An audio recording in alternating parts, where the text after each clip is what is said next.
Medical मस्ती में। दोस्तों आज का जो हमारा टॉपिक है बहुत ही कॉमन टॉपिक है। जैसे कि आपने सुना है कि कुत्ता काटने से क्या होता है, कुत्ता काटने के बाद वैक्सीन की क्या प्रोसेस है, वैक्सीन कब लेनी है, कितने डोज लेनी है। बहुत बार ये अफवाह फैला हुआ है कि जैसे कुत्ता काटा तब 14 को वैक्सीन पड़ेगा और नहीं हल्दी उल्दी चढ़ा दो तो उससे ठीक हो जाता है। तो जो सारे अफवाह है इस सारे अफवाह को मैं क्लियर करूंगा।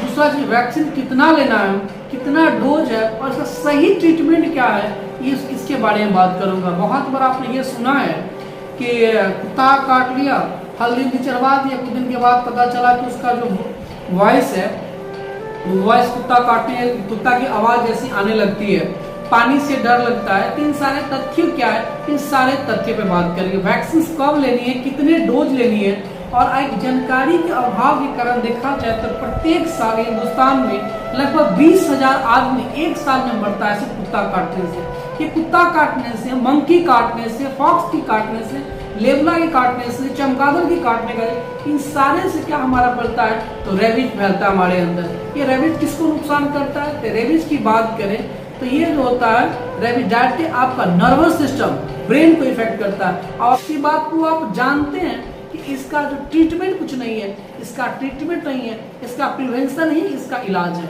फिर भी हम इस चीज को नहीं जानते। जब प्रत्येक साल हमारे देश के 20,000 से ज्यादा लोगों को क्या करनी है, अपनी जान से हाथ धोनी पड़ती है। आइए इसके बारे में हम पूरा डिटेल्स में बात करते हैं। क्वेश्चन पूछा जाए कि ये बीमारी आदमी में कैसे होता है। दोस्तों ये जो बीमारी हो जानवरों से आदमी में होता है। ये एक वायरस है। कौन सा वायरस है, इसका नाम रेप्टो वायरस है।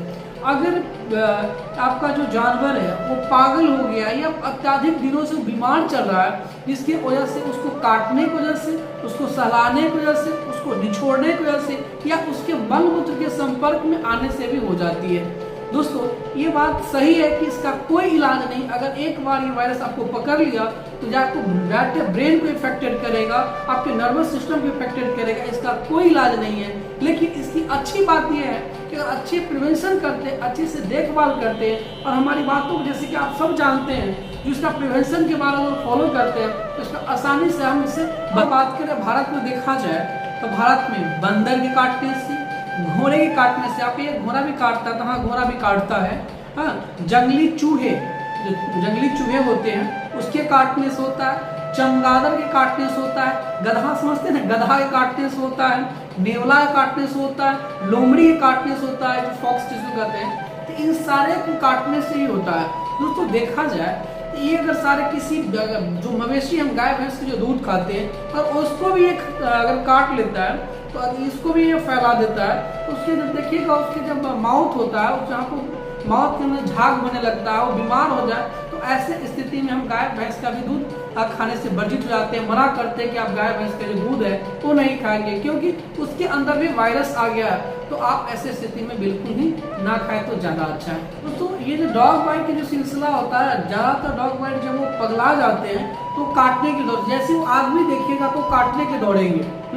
खास करके बच्चे पे, बूढ़े पे, जवान पे, मेल पे, फीमेल पे, इस सब पे दौड़ता है। अगर एक और इसकी बात देखा जाए तो जो कुत्ते पगला जाते हैं, जो वो क्या करते हैं कि एकदम शांत रहे, एकदम शांत से बैठे रहे, उसको कभी लगता है कि वो अपने पास बुला रहा है तो काफी लॉनली लगेगा कि वो मेरे पास बुला रहा है। लेकिन ऐसे स्थिति में जाएंगे नहीं, क्योंकि उसके पास जाइएगा तो होता है ना आराम से जाकर आपके पास वो काट लेता है। तो ऐसे स्थिति में भी आपको पास नहीं जाना चाहिए, क्योंकि जब भी कुत्ता जब काटता है, पगलाने के बाद जाकर कुत्ता काटता है, ऐसे जो हम लोग आप अपने घर में रखते हैं तो इसी चीज को जानता और वैक्सीन दिलवा के रखते हैं। फिर भी हम ऐसे गलतियां नहीं करें तो ज्यादा अच्छा है। जो पालतू जानवर, जो बाहर की चीजें हैं, उसके साथ हम जो ये सहलाने का, खिलाने का, दुलारने का जो सिलसिला रखते हैं, हमें इससे थोड़ा सा बचना है। क्योंकि हमने बोला कि आपको प्रत्येक साल 20,000 आदमी होते हैं और सबसे बड़ी बात यह जब अस्पताल में मरीज आता है तो उसको देखिएगा स्थिति इतना दयनीय होता है कि बस 2 से 3 दिन, 5 से 6 दिन उसका मौत तय होता है। ऐसी स्थिति में क्या इलाज करिएगा। सिम्टमेटिक जो इलाज है आप इलाज करेंगे बट उससे क्योर होता नहीं है। तो जिस दिन वाइट करता उसी दिन आपका इलाज है, उसी का प्रिवेंशन अगर करते हैं तो आप बहुत अच्छे।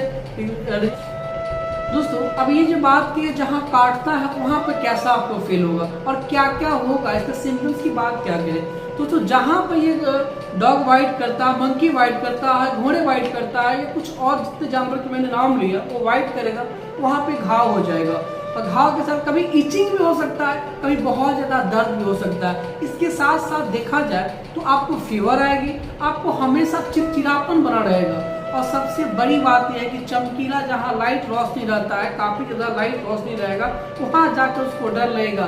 तेज हवा बहेगा उससे डर लगेगा, पानी से डर लगेगा। ऐसे स्थिति को हम एरोफोबिया या हाइड्रोफोबिया के नाम से जानते हैं। तो देखा जाए तो हाइड्रोफोबिया इतना बढ़ता जाता है कि पानी से डर उसको इतना लगता है कि ऐसे स्थिति में मौत से डर के साथ साथ फीवर, एंजाइटी, डिप्रेशन के साथ साथ 5 से 6 दिन में आदमी मतलब बहुत दर्दनाक मौत करते, उस टाइप की मौत हो जाती है। 5 से 6 दिन में मर ही जाते हैं। दोस्तों अब कहिएगा सर आपने इतना डरा दिया, अब इसका इलाज क्या है, प्रिवेंशन क्या है? दोस्तों प्रिवेंशन की बात करें, जब आपको कुत्ते वाइट करते हैं या आदि जानवर आपको वाइट करते हैं तो सबसे पहले अपने नज़दीकी अस्पताल में जाएंगे और वहाँ ARV का वैक्सीन लगवाएंगे। कि एंटी रेबीज का जो वैक्सीन होता है वो 5 इंजेक्शन पड़ती है, आपको वैक्सीन पड़ती है, वो भी इंट्रामस्कुलर।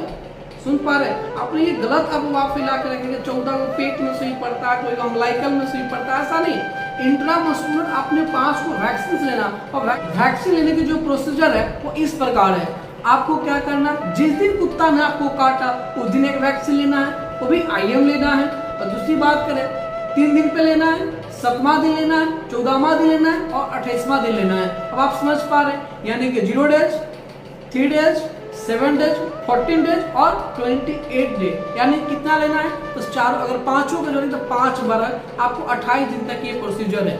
अगर आप इसको फॉलो कर लेते हैं तो मेरे ख्याल से आप इतने बड़े महामारी, ऐसे इतने खतरनाक रेबीज जैसे बीमारी से भी आप निजात पाते हैं। दोस्तों अब हम बात करेंगे जब वहाँ पर कुत्ता ने काटा है, आपको वाइट किया है, वहाँ पे आपको क्या करना है। सबसे पहले लोग गलतियाँ कहाँ करते हैं, उसको लेते हैं और बढ़िया से रगड़ के धोते। ऐसा नहीं करना, बिल्कुल नहीं करना।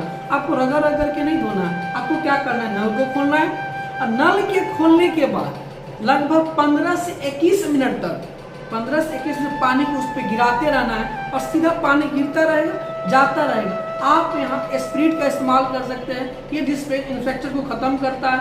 आप यहाँ बिटाडिन रख सकते हैं या अच्छे साबुन से आप फ्लाई बहुत इजीली मिल जाता है, उससे आप क्या करते हैं, उसको अच्छे से धो सकते हैं। ये धोने की जो प्रोसीजर है समझ रहे ना, वो 15 से 21 मिनट का होगा। ये नहीं कि हाँ बस चालू किए बढ़िया से रगड़ के धोना शुरू कर दिए, तो ये बिल्कुल गलतियां ना करेंगे। दूसरी गलतियां की बात करें, बहुत बार लोग ऐसा होता है कि जहाँ पे डॉग बाइट किया वहाँ पर लोग लाल मिर्च के पाउडर रख देते हैं। ये भी गलतियां नहीं करेंगे, ये भी बिल्कुल सत्य नहीं, आप ये भी गलतियां नहीं करेंगे। तीसरा गलतियां की बात करें, आप वहाँ जाकर ड्रेसिंग नहीं करवाएंगे। किसी अस्पताल में गए और वहाँ पर ड्रेसिंग करवा लिए। और एक और गलती, अगर बहुत ज़्यादा काट लिया है तो लोग वहाँ पर स्टिच करवा देते हैं, यानी कि टाका मरवा देते हैं। ये भी गलतियाँ नहीं करना है। ये गलतियाँ करने से आपको और सारे नुकसान है। और ये धोने की प्रोसीजर है, हाँ, अगर आप अस्पताल में हैं तो लगभग नॉर्मल स्लाइन से लोग धो लेंगे, हाँ, उसमें भी बिटाडिन या स्प्रिट का इस्तेमाल लोग करते हैं। लेकिन आप घर पे ये जो घरेलू नुस्खा अपनाते हैं ये बिल्कुल ना करें, इससे आपकी जान जा सकती है। अब आप इस चीज़ को समझ गए होंगे कि ये रेबीज कितना खतरनाक है। जो हम पालतू जानवर कहते हैं, अगर वो वाइट कर लेते कितना खतरनाक है। हमने इतने सारे लोग को खोते हैं प्रत्येक साल। अगर मैं चाहूँगा कि रेबीज के और डॉग बाइट के बारे में अगर समझने में आपको हेल्प हुआ तो मैं चाहूँगा चैनल को सब्सक्राइब करें, लाइक करें, कमेंट करें। अगर कोई क्वेश्चन है मेडिकल संबंधित, कोई भी क्वेश्चन है, मेरा व्हाट्सअप नंबर है, आप इसको आराम से व्हाट्सअप करके पूछ सकते हैं। कमेंट बॉक्स में मेरा नंबर रहता है, आप वहाँ से भी बात कर सकते हैं। डिस्क्रिप्शन में नंबर रहता है, आप वहाँ से बात कर सकते हैं। और मैं चाहूँगा इस वीडियो को शेयर करिए ताकि सारे लोग इससे अवगत हो और ये जो बीमारी है इससे हम दूर भगाएं। वैक्सीन एकदम लेना है, 5 वैक्सीन लेना है। जैसे मैंने बताया आपको, वैक्सीन का वो प्रोसीजर है वो आपको लेना है। बहुत महंगा भी नहीं आता है, क्योंकि जान से ज़्यादा महंगा है नहीं, क्योंकि इसका इलाज बाद में कुछ इलाज नहीं है। 5 से 6 दिन में आदमी मर जाता है, 2 से 3 साल के बाद में रिपीट कर जाता है। तो ऐसे स्थिति में वैक्सीन को लेना बहुत जरूरी है। और वैक्सीन लेंगे, इसे हल्दी चढ़ा के घर में आराम नहीं करेंगे, मिर्ची चढ़ा के घर में आराम नहीं करेंगे, तो आपको अपने नज़दीकी अस्पताल में जाकर इसको लेना है। दोस्तों अपना कीमती समय निकाल के वीडियो देखा जाता है। धन्यवाद, थैंक्स फॉर वॉचिंग।